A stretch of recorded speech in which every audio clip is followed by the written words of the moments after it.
Hi everyone, Erica from Technology Goddess and ThemeZoom here. And Russell Wright from ThemeZoom.com.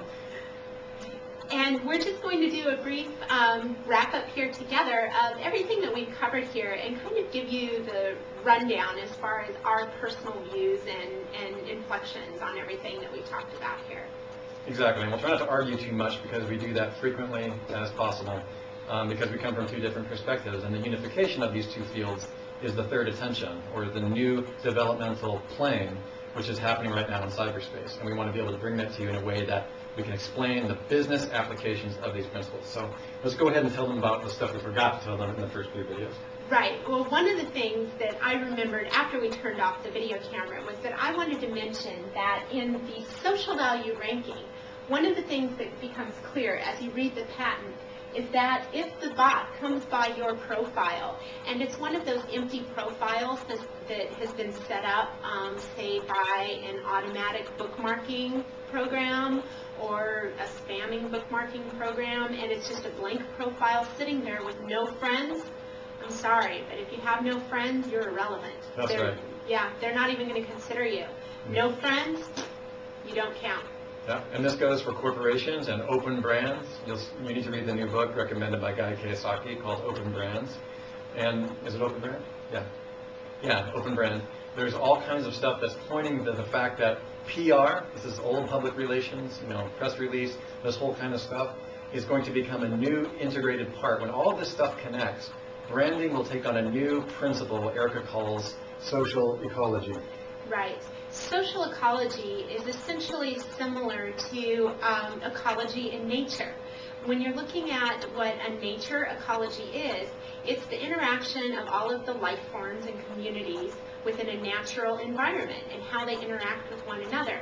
Well, social media ecology is the interaction of all of the communities and social networks out there within the environment of Web 2.0. Correct. And what I'd like to add is that all I've done on the technical side, which is less social, less about the social economy, about the female side, if you will, of the social semantic web, not to say that there aren't plenty of men in social media. I'm just saying that there is a tendency for it to be considered female in the fact that females tend to traditionally network a lot more than men.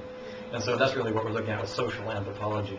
But my real point here is that your mantra, that is the DNA of your business, what we call your theme cluster, of the top 5 to 10 keywords that you need to know in order to push those out and graft that genetic code onto the marketplace, whether it's social media you're using those keywords, whether it's your press releases, whether it's your video, your massive video networking grid, your DNA of your business is your theme cluster, whether it's your silo structure or whatever you use it for. So that's the purpose, is to learn your cluster, your genetic code first, which is your primary money keywords within your unique eccentric business model, and then you push it out to whatever type of network you have.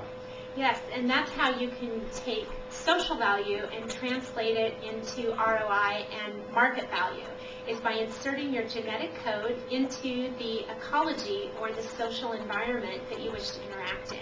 So you're going to want to look at each unique culture and then import your DNA, import your business genetic code. And every time you do that, just like importing your genetic code into another organic environment, you're going to create a new entity. And that entity is essentially your social network marketing plan, and you will reap all of the rewards of that. So to summarize this, when we're talking about genetic code, I am personally talking about at ThemeZoom.com, Kraken.com, not just merely the keywords that you think will make you money, but as you look at your unique business model, there is a set of keywords. It's usually 5 to 10 major top-level themes. That is your genetic code. We call it at ThemeZoom your theme cluster. This theme cluster is comprised of the ideal Venn diagram, the ideal sweet spot of your pay-per-click terms that they all have dollar bills pinned to them. And until you know what those top-level themes are, you can't really answer the questions for all of your networks. But once you establish that genetic code, it's your mantra that you repeat inside of every social network, every structure with your video campaigns, and you know how to map that structure on. If you want help to learn what that code is, please visit ThemeZoom.com or TechnologyGoddess.com. Russell Wright from ThemeZoom.com signing off. Thank you. And this is Erica from Technology Goddess. Thank you. Have a great day.